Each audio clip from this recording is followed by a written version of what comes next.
Political affairs में आपका स्वागत है। हमारे साथ आकाश हैं। आकाश का जेआरएफ हुआ है संस्कृत में, उनके साथ एक वीडियो हमने बना लिया है सीयूटी पीजी को लेके।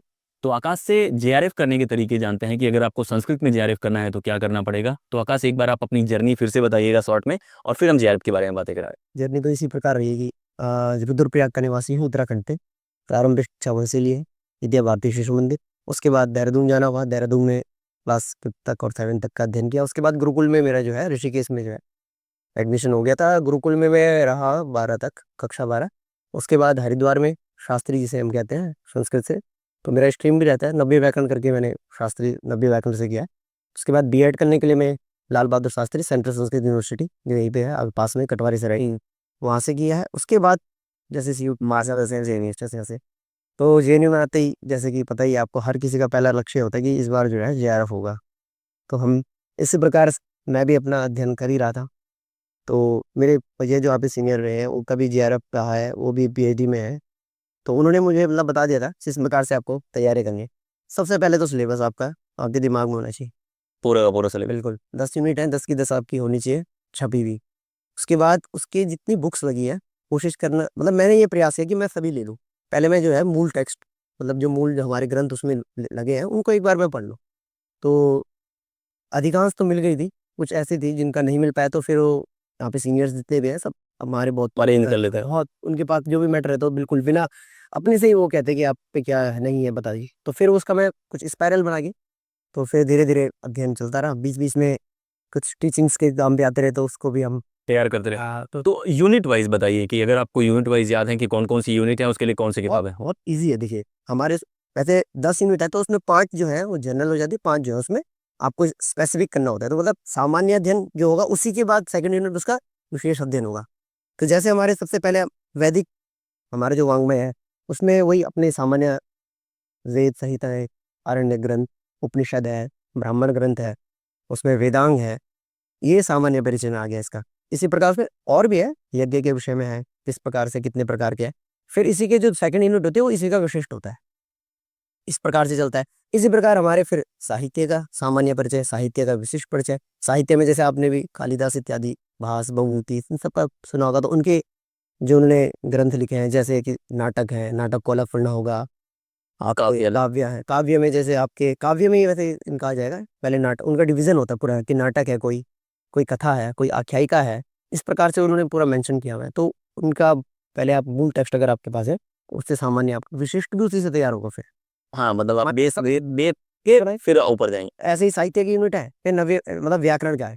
व्याकरण में भी जैसे मैंने आपको थोड़ी देर पहले भी हमसे बातचीत हो रही थी, पाणिनि ग्रामर के बारे में बता रहा था, पाणिनि का ही है, उसी को बेस करके पूरे यूनिट्स बनी है। तो कारक, समास इत्यादि, संधि, सभी जो है उसमें पहले सामान्य रूप से पढ़ना होता है, उसी को फिर आपको विशिष्ट पढ़ना है। उसमें एक यूनिट जो विशेष है, जो मुझे लगता है बहुत अच्छा है, अगर आप उसको अच्छे से डीप पढ़े, तो वो भाषा विज्ञान है। भाषा विज्ञान न केवल संस्कृत के साथ, मतलब आप कनेक्ट, उसको पढ़ने के बाद आप अदर्स जो लैंग्वेजेस हैं उनके साथ भी आप कनेक्ट कर सकते हो। तो उसमें अच्छी अगर आप मेहनत करते हो, तो एज अ लिंग्विस्ट आपका मतलब एक अच्छा वो रहेगा, मतलब इस दिस टीएसडी में बिल्कुल बिल्कुल। और अगर आप ग्रामर के स्टूडेंट हैं संस्कृत में, तो वो तो आपका मतलब 100% आपको पढ़ना चाहिए। वो थेरी बनाता है हाँ आपका बिल्कुल, पूरा का आपका ये पूरा। पूरा बेस तैयार करता है कि आप समझ पाओगे कि हाँ, मतलब मैं ग्रामर पढ़ के कर क्या रहा हूँ, या मुझे क्या करना चाहिए। तो ऐसे व्याकरण का हो गया। इसी प्रकार से फिर उसमें कुछ यूनिट ऐसे हैं जो धर्मशास्त्र को लेके ही है, प्रॉपर धर्मशास्त्र है, जिसमें उसमें भी पहले सामान्य परिचय, फिर विशिष्ट मनुस्मृति है, त्यागेल की स्मृति है। इस प्रकार से उसमें काफी हुआ है। उसमें शिलालेख इत्यादि का भी आ जाता है, एक यूनिट ऐसे आती है जिसमें आपको अशोक इत्यादि के शिलालेख भी पढ़ने होते हैं। इस प्रकार से सामान्य तो ये वैसे काफी है। डीप डीप होता है, मतलब एक एक जो जो कहते हैं, मास्टर्स कर लिए होंगे उनको तो अंदाजा लग ही जा रहा और होगा। बाकी सबसे अच्छी बात ये कि यहाँ पे मतलब कोर्स बेस्ड डिजाइन है हमारे यहाँ पे, उसमें लगभग आपकी कई चीजें टच हो जाती है। पहले ही कवर कर लेता है। तो पेपर वन भी होता होगा हाँ, इसमें। हमारे पास जो पेपर वन का रहेगा था, आपको बताना, पेपर वन तो सबका ऑल ओवर यूजीसी का जो रहता है वो कॉमन ही रहता है। इसकी यूनिट भी वही है, 5 यूनिट इसमें आपके रहती है। उसको आपको जो है अधिक, मतलब अधिक से अधिक मुझे लगता है पी वाई क्यू, मतलब मेरा जो उसमें रहा, मैं पी वाई क्यू लगा के उसे किया था। बाकी प्रॉपर उसके भी वीडियोस लेक्चर काफी मिल जाते हैं। क्योंकि ये कंपटीशन है कि मान लीजिए कि दो संस्कृत के स्कॉलर हैं, दोनों बराबर स्कोर करते हैं। अब उसमें से आगे वही निकलेगा जिसके पेपर वन में है, तो आप है वो वाला भी दिमाग लगाना है। तो जेआरएफ करने का जो मोटिवेशन है वो कहाँ से आता है, क्योंकि इसके पहले आपने सीयूटी निकाला, फिर अब जेआरएफ कर रहे हैं। तो वो कहाँ से आता है कि यार पीएचडी में जाते हैं, इस फील्ड में जाते हैं, क्योंकि और भी ऑप्शंस तो होते हैं। हाँ, मतलब मुझे ये लगता है कि अगर आपका रिसर्च के लिए आपके दिमाग में पहले से कुछ बैठा है, तो आप एक अपना बिल्कुल सोच के चलेंगे, नहीं रिसर्च में अगर जाना है तो थोड़ा एक चाहिए। टफ के साथ तो होना चाहिए। क्योंकि मुश्किल हो जाता है। आपको आप लंबा समय अपने फैमिली से नहीं ले सकते इतना अध्ययन के लिए, कितना ले पाएंगे, मतलब 5 साल और अभी चाहिए। उस समय थोड़ा फाइनेंशियली आपको जो दिक्कत आनी होगी वो नहीं आएगी जेआरएफ के। और दूसरा ये है कि मतलब कहीं ना कहीं आप जेआरएफ अगर क्वालिफाई कर रहे हैं तो आपने मतलब एक अध्ययन किया है, बिल्कुल, आपने एक तपस्या की है, सामान्य नहीं है जेआरएफ पढ़ना, मतलब इतना आसान नहीं है। वास्तव में।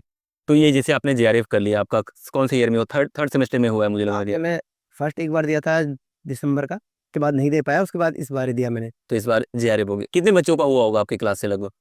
हमारी क्लास से अभी इस बार का मुझे एक्यूरेट वो तो नहीं पता है, हाँ, मतलब प्रॉपर, और ये 6 से 7 का इस बार हुआ है और पहले ही हो चुका था। बहुत लोगों का पहले भी हो चुका। इसलिए कितने कितने बच्चे हैं क्लास में आपके?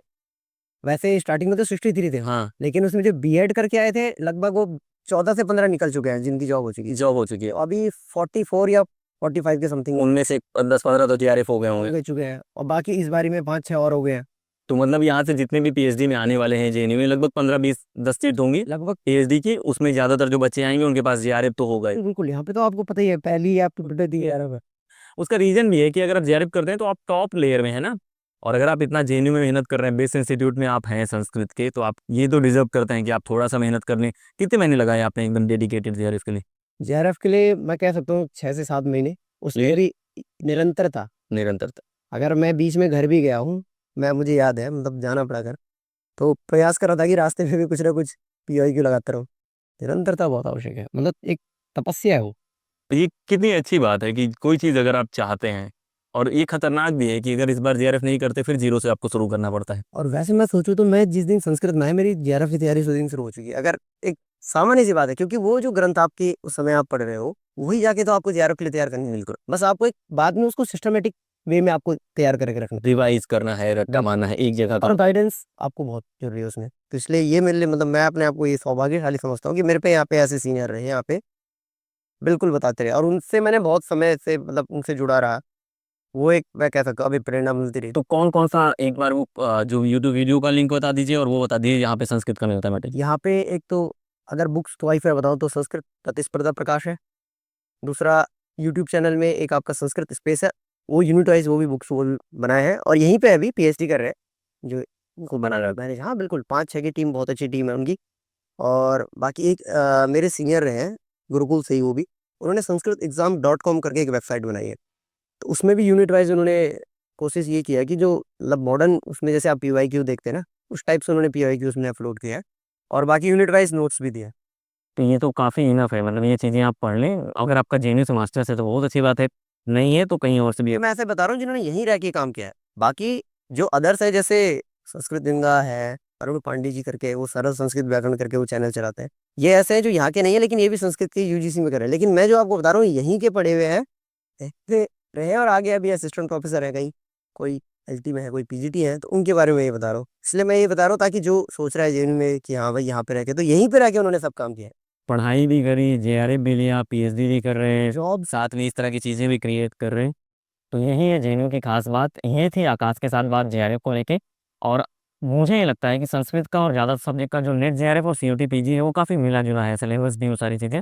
तो आकाश का सीओटी पीजी वाला भी वीडियो देखना, आप नेट जेआरएफ वाला भी देखना, और दोनों वीडियो को लिंक करके देखेंगे तो आपको ज़्यादा ब्रॉडर पर्सपेक्टिव मिल पाएगा कि कैसे एग्जाम क्रैक करना है। और एक बार आप क्रैक कर लेते हैं तो हम कुछ वीडियो रहेंगे कि प्रपोजल कैसे बनाना है, क्योंकि जेआरएफ एक एक स्टेप है, उसके आगे फिर पीएचडी में एनरोल होना दूसरा स्टेप है। तो तब तक वेट करेंगे कि आकाश पीएचडी में हो जाए आने वाले 6 महीने में। और आकाश को बहुत बहुत शुभकामनाएं। तो इस वीडियो में इतना ही, लगातार हम लोग ऐसे वीडियो लाते रहेंगे। इस वीडियो में इतना ही, जय हिंद।